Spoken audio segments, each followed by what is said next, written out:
Welcome, today in front of me Samsung Galaxy S22 Ultra, and I'll show you how to check battery temperature with Ampere application on this device. So first you should go into the Play Store, and here in the search pool enter the Ampere.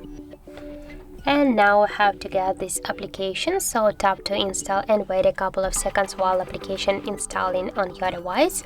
Now just open the app, here click yes I agree, click close, and on the left down corner tap on to OK. And as you can see here we got the temperature of our device battery, that's 27 and 7 degrees.